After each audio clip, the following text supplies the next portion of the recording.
होकर मेरे पास बैठकर विश्राम करो, तब मैं तुम लोगों को अपना वृतांत सुनाऊंगी। श्री हनुमान जी बंदरों सहित मधुर फल खाकर एवं शीतल जल पीकर तृप्त और प्रसन्न हो गए। फिर वे योगिनी के समीप जाकर विनय पूर्वक बैठ गए।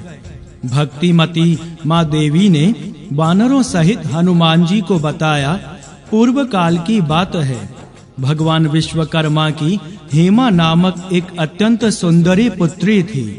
उनके अद्भुत नृत्य से संतुष्ट होकर आशुतोष शिव ने उन्हें यह विशाल दिव्य नगर रहने के लिए दे दिया। यहाँ वह सहस्त्रों वर्षों तक रही। वह मेरी प्राण प्रिय सखी थी। ब्रह्मलोक को प्रयाण करते समय उन्होंने मुझे वास्तविक मुमुक्षु एवं क्षीराब्धिशायी श्री विष्णु की अनन्य उपासिका समझकर प्रेम पूर्वक मुझसे कहा, सखी स्वयं प्रभा, तुम इस एकांत स्थान में रहकर तप करो। त्रेता युग में स्वयं श्री नारायण भूभार हरण करने के लिए अवध नरेश दशरथ की परम भाग्यवती धर्मपत्नी कौशल्या के गर्भ से प्रकट होंगे। वे धर्म संस्थापन एवं दुष्टों के विनाश के लिए वन में भ्रमण करेंगे। उनकी परम सती पत्नी को ढूंढते हुए कुछ बंदर इस गुफा में तुम्हारे पास आवेंगे। तुम भक्ष्य भोज्य एवं मधुर जल से उनका स्वागत कर उन परम प्रभु श्री राम के पास चली जाना। उनके दर्शन कर उनसे प्रीति पूर्वक प्रार्थना करना। उनकी दया से तुम योगी दुर्लभ श्री विष्णु के आनंदमय नित्य धाम में चली जाओगी। अत्यंत कृतज्ञता पूर्वक श्री हनुमान जी की ओर देखती हुई तपस्विनी ने पुनः कहा, मैं दिव्य नामक गंधर्व की पुत्री स्वयं प्रभा हूँ। आज यहाँ तुम लोगों के पवित्र चरण पड़ने से मेरा भाग्य सूर्य उदित हुआ है। अब मैं अपने प्राणाराध्य परम प्रिय प्रभु भगवान श्री राम के दर्शनार्थ जाने के लिए आतुर हो रही हूँ। तुम लोग अपने अपने नेत्र बंद कर लो, तुरंत इस गुफा से बाहर पहुँच जाओ। अब शीघ्र ही तुम माता सीता जी को पा जाओगे, निराश मत हो। महाभागा स्वयं प्रभा के आदेशानुसार वानर भालुओं का वह विशाल समुदाय नेत्र बंद करते ही गुफा के बाहर अरण्य में पहुंच गया। बोलिए सियावर रामचंद्र की जय, पवन सुत हनुमान की जय। जय सिया राम, जय जय सिया राम। संपाति जी द्वारा माता सीता का पता लगाना।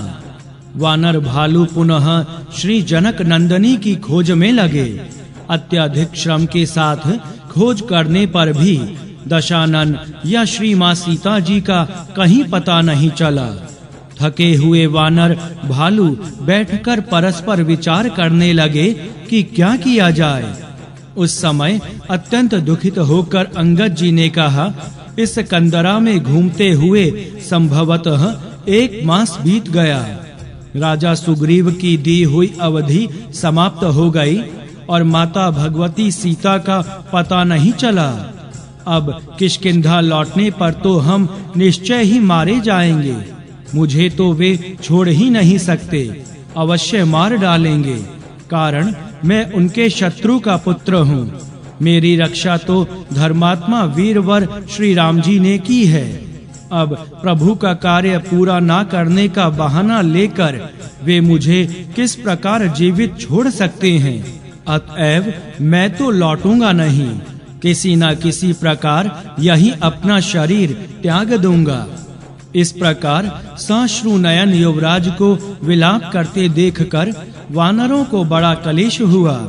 उन्होंने अत्यंत सहानुभूति पूर्वक अंगद जी से कहा, आप चिंता ना करें, हम सब अपने प्राण देकर भी आपके जीवन की रक्षा करेंगे। हम सब अमरावती पुरी की सुख सामग्रियों से संपन्न इस गुफा में ही सुख पूर्वक रहेंगे। वानरों के द्वारा धीरे धीरे कही गई इन सब बातों को सुनकर परम नीतिज्ञ पवन नंदन ने युवराज को आश्वस्त करते हुए अत्यंत प्रेम पूर्वक कहा, युवराज, तुम व्यर्थ की चिंता क्यों करने लगे? तुम महारानी तारा के प्राण प्रिय पुत्र होने के कारण सुग्रीव जी के भी सहज ही प्रिय हो, और तुम में श्री राघवेंद्र की प्रीति तो प्रतिदिन लक्ष्मण जी से भी अधिक बढ़ती जा रही है।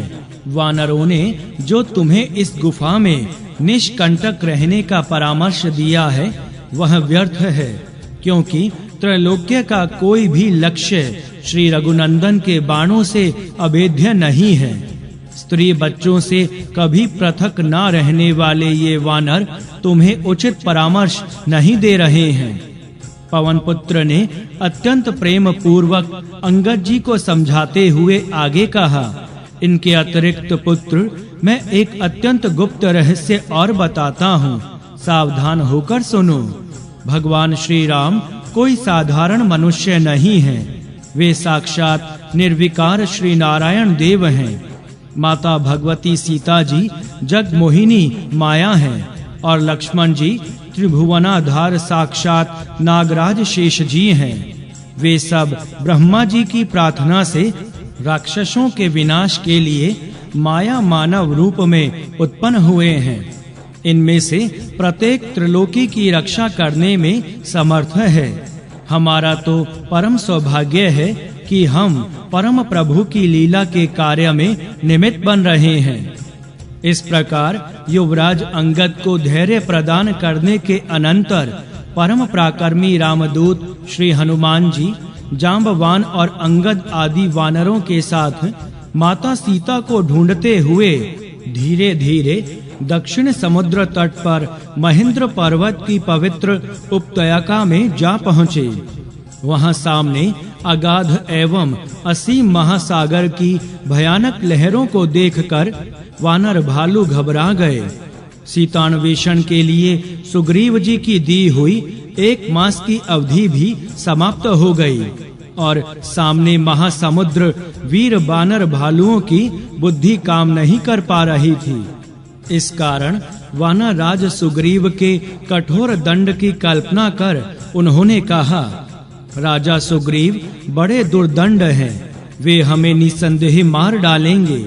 सुग्रीव के हाथ मरने की अपेक्षा तो प्रायोपवेशन अन्न जल छोड़कर मर जाने में ही हमारा अधिक कल्याण है। ऐसा निर्णय कर वे सब जहां तहां कुश बिछाकर मरने के निश्चय से वहीं बैठ गए। वानरों का कोलाहल सुनकर गृध्र संपाति विंध्य गिरी की कंदरा से बाहर निकले, और जब उन्होंने अन्न जल त्याग कर मरने का निश्चय किए वानरों भालुओं को कुशासन पर बैठे देखा तो उनकी प्रसन्नता की सीमा ना रही। संपाति जी ने हर्षातिरेक में कहा, जैसे लोक में पूर्व जन्म के कर्मानुसार मनुष्यों को उसके किए का फल स्वतः प्राप्त होता है, उसी प्रकार आज दीर्घ काल के पश्चात यह भोजन स्वतः मेरे लिए प्राप्त हो गया। अवश्य ही यह मेरे किसी कर्म का फल है। इन वानरों में से जो मरता जाएगा उसको मैं क्रमशः भक्षण करता जाऊंगा। भोजन के लिए लालायित महाकाय संपाति जी को देखकर वानर गण अत्यंत भयभीत हो गए। वे सोचने लगे, हमसे ना तो श्री राम की कोई सेवा ही हो सकी और ना सुग्रीव जी की ही आज्ञा का पालन हुआ। अब हम लोग व्यर्थ ही इनके पेट में चले जाएंगे। फिर उन्होंने उस पंखहीन अत्यंत विशाल गृध्र को सुनाकर कहा, अहो धर्मात्मा जटायु धन्य हैं, जिन बुद्धिमान ने श्री राम के कार्य में अपने प्राण दे दिए।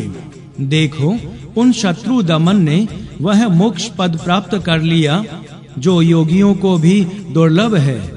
जटायु जी का नाम सुनकर संपाति अत्यधिक दुखित हो गए।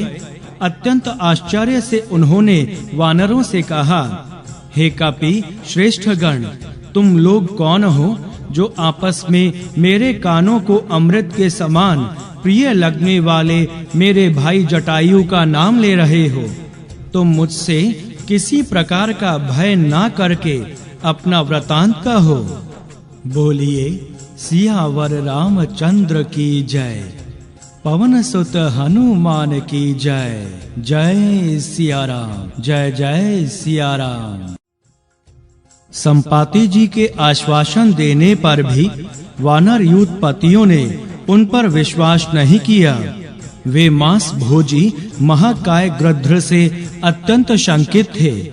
बहुत सोच विचार के उपरांत वानर उनके समीप गए और युवराज अंगद ने उन्हें श्री राम के संबंध में जन्म से लेकर श्री सीता हरण तक की सारी घटना अत्यंत विस्तार पूर्वक सुनाई।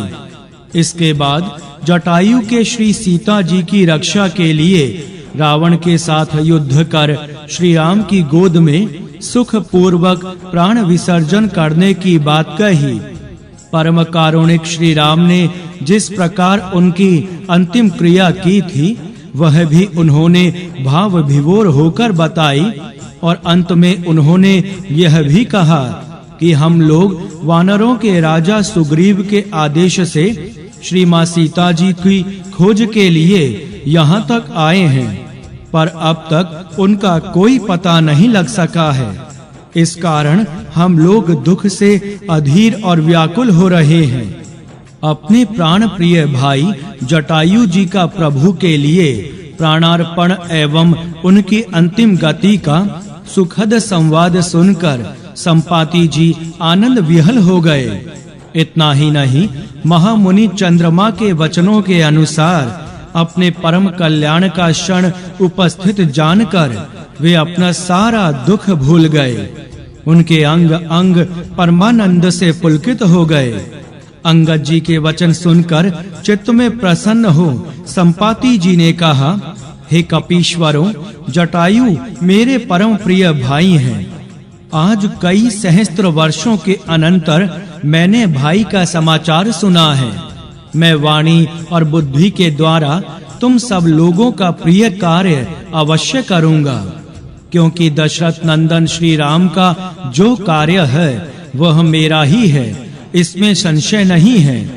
संपाति जी ने फिर कहा, सर्वप्रथम तुम लोग मुझे जल के पास ले चलो, जिससे मैं अपने भाई को जलांजलि दे लूं।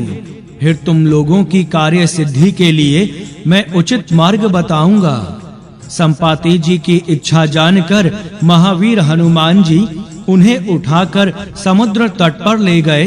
वहां संपाति जी ने स्नान करके जटायु जी को जलांजलि दी। फिर वानरगण उन्हें उनके स्थान पर ले गए। वहां भगवान श्री राम के भक्तों को सम्मुख बैठे देखकर संपाति जी के सुख की सीमा न थी। उनका शारीरिक एवं मानसिक कष्ट तो पहले ही दूर हो गया था। उन्होंने चारों ओर अपनी दृष्टि डालकर प्रभु के प्रिय भक्तों को अत्यंत आदर पूर्वक बताया। त्रिकूट पर्वत पर लंका नगरी है। वहां रावण सहज ही निशंक रहता है। वहां अशोक नामक एक उपवन है, जहां श्री मां सीता जी शोक मग्न बैठी हैं। मैं सब देख रहा हूँ। तुम नहीं देख सकते, क्योंकि गृध्र की दृष्टि अपार अर्थात बहुत दूर तक जाने वाली होती है। मैं वृद्ध हो गया हूँ, नहीं तो तुम्हारी कुछ सहायता करता। फिर उन्हें प्रोत्साहित करते हुए संपाति जी ने उनसे कहा, तुम लोग भी उत्तम बुद्धि से युक्त, बलवान, मनस्वी तथा देवताओं के लिए दुर्जय हो। इसीलिए वानरराज सुग्रीव ने तुम्हें इस कार्य के लिए भेजा है। तदंतर उन्होंने भगवान श्री राम लक्ष्मण के तीक्ष्ण शरों की महिमा का गान करते हुए वानर भालुओं से कहा, श्री राम और श्री लक्ष्मण के कंक पत्र से युक्त जो बाण हैं, वे साक्षात विधाता के बनाए हुए हैं। वे तीनों लोकों का संरक्षण और दमन करने के लिए पर्याप्त शक्ति रखते हैं। तुम्हारा विपक्षी दशग्रीव रावण भले ही तेजस्वी और बलवान है, किंतु तुम जैसे सामर्थ्यशाली वीरों के लिए उसे परास्त करना आदि कोई भी कार्य दुष्कर नहीं है। प्रोत्साहन देने के अनंतर संपाति जी ने कहा, तुम लोग किसी न किसी प्रकार समुद्र लांघने का प्रयत्न करो। राक्षस राज रावण को तो वीरवर श्री रामचंद्र जी स्वयं मार डालेंगे। तुम लोग विचार कर लो कि तुम में ऐसा कौन वीर है जो समुद्र लांघकर लंका में जाए और माता सीता के दर्शन एवं उनसे बातचीत कर पुनः समुद्र के इस पार आ जाए। संपाति जी के द्वारा माता सीता का पता पाकर वानर वृंद के हर्ष की सीमा न रही। उन्होंने कौतूहल वश संपाति जी का पूरा जीवन वृतांत जानने की इच्छा व्यक्त की।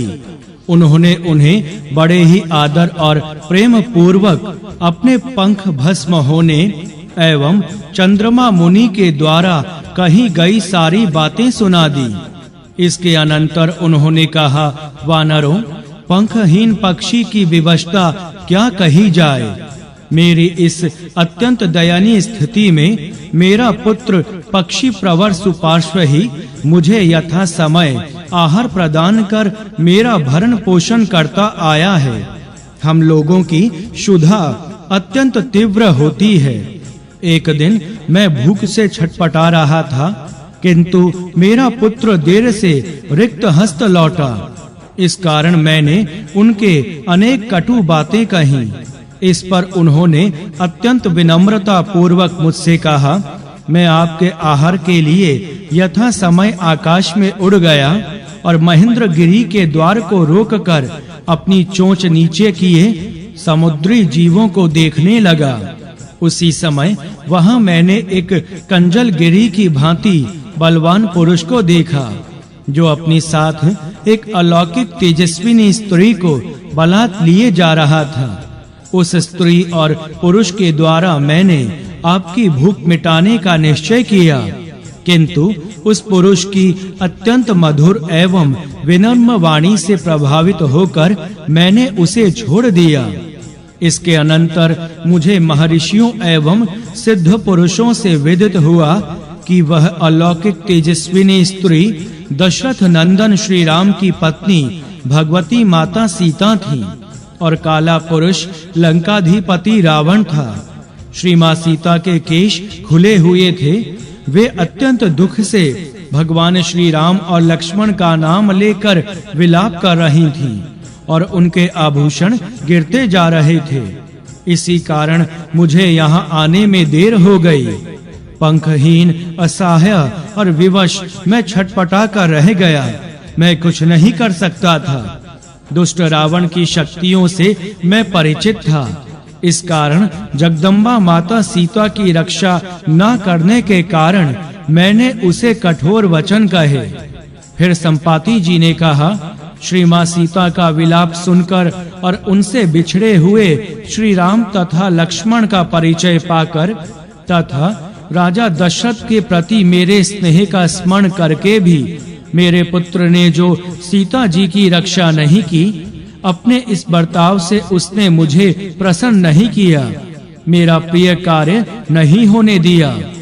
परम भाग्यवान संपाति जी वानरों को अपनी कथा सुना ही रहे थे कि उनके 2 नए पंख निकल आए। उनमें यौवन काल का बल भी उत्पन्न हो गया। महर्षि चंद्रमा की वाणी का स्मरण करके वे अत्यंत सुखी हुए।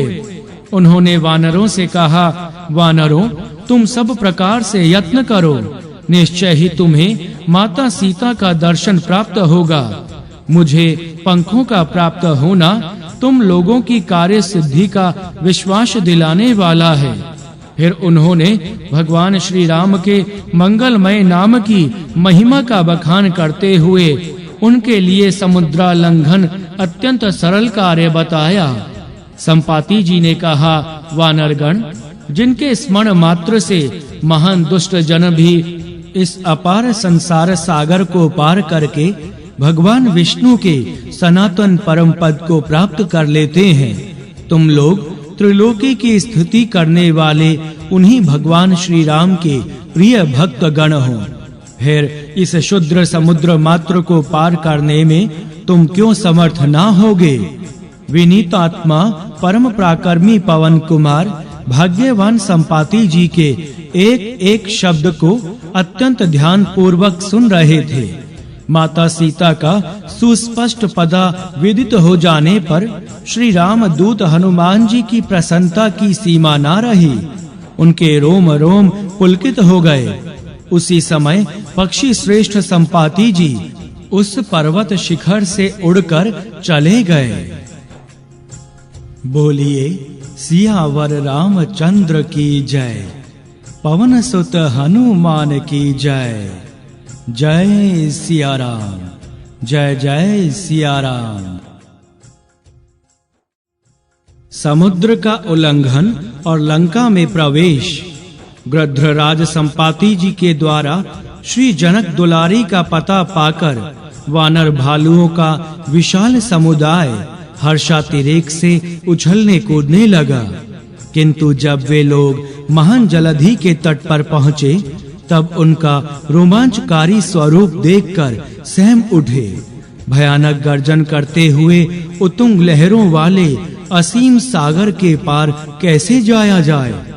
समस्त वानर भालुओं को चिंतित, उदास और विषाद में पड़ा देखकर युवराज अंगद ने उन्हें अनेक युक्तियों से समझाने का प्रयास किया और उन्हें आश्वस्त किया। सच तो यह है, महासागर तुल्य वीर वानर भालुओं की महान सेना को अंगद जी और श्री हनुमान जी ही सुस्थिर रखने में समर्थ थे। बाली कुमार अंगद ने समस्त वीर वानर भालुओं से कहा, बंधुओं, आप सब अन्यतम वीर हैं और आप सब लोगों में से कभी किसी की गति कहीं नहीं रुकती। आप में ऐसे कौन-कौन महान वीर हैं जो जगन माता जानकी जी का पता लगाने के लिए इस अपार समुद्र को लांघकर लंका पहुंच जाएंगे। अंगद जी का वचन सुन पहले तो समस्त वानर चुप हो गए, किंतु कुछ देर बाद गज नामक एक वानर ने कहा, मैं 10 योजन की छलांग मार सकता हूँ। इसी प्रकार गवाक्ष ने 20, शरभ ने 30, ऋषभ ने 40, गंधमादन ने 50, मैंद ने 60, द्विद ने 70 और सुषैण ने 80 योजन तक छलांग मारने की बात कही। वयोवृद्ध जामवान ने कहा, पहले यौवन काल में मैं भी बहुत लंबी छलांग मार सकता था, किंतु अब वह शक्ति मुझ में नहीं रही। तथापि वानर राज सुग्रीव और श्री कौशल्या के कार्य की उपेक्षा संभव नहीं। इस वृद्धावस्था में मैं केवल 90 योजन दूर तक छलांग मार सकता हूँ। पूर्व काल में जब भगवान त्रिविक्रम ने अवतार लिया था, तब मैंने उन प्रभु के पृथ्वी के बराबर परिमाण वाले चरण की 21 बार परिक्रमा कर ली थी, परंतु अब इस महान समुद्र को लांघ जाना मेरे वश की बात नहीं। अंगद जी के वचन सुनकर वाक्य कोविद वृद्ध जाम्बवान ने उनकी प्रशंसा करते हुए कहा, अंगद, यद्यपि तुम इस कार्य के करने में पूर्ण समर्थ हो, किंतु तुम हम सबके नायक हो, अतः तुम्हें भेजना हमारे लिए उचित नहीं है। तुम तो प्रत्येक रीति से रक्षणीय हो। अंगद जी ने उदास होकर कहा, तब तो समुद्रोल्लंघन संभव नहीं प्रतीत होता। हम लोग क्या फिर प्रायोपवेशन का संकल्प करके बैठ जाएं? नहीं पुत्र, भगवान श्री राम का कार्य अवश्य होगा। अंगद जी को आश्वस्त करते हुए जामवान जी ने श्री अंजना नंदन की ओर देखा। वे सर्वथा मौन बैठे थे। श्रक्षराज को विदित था कि ये वज्रांग श्री हनुमान शाप के कारण भस्माच्छादित अग्नि तुल्य शांत हैं। इन्हें अपनी अपरिमेय शक्ति की स्मृति नहीं है, अन्यथा ये अपने स्वामी सुग्रीव को संकटग्रस्त देखकर भी चुप कैसे रहते। ये निश्चय ही बाली को दंडित करते।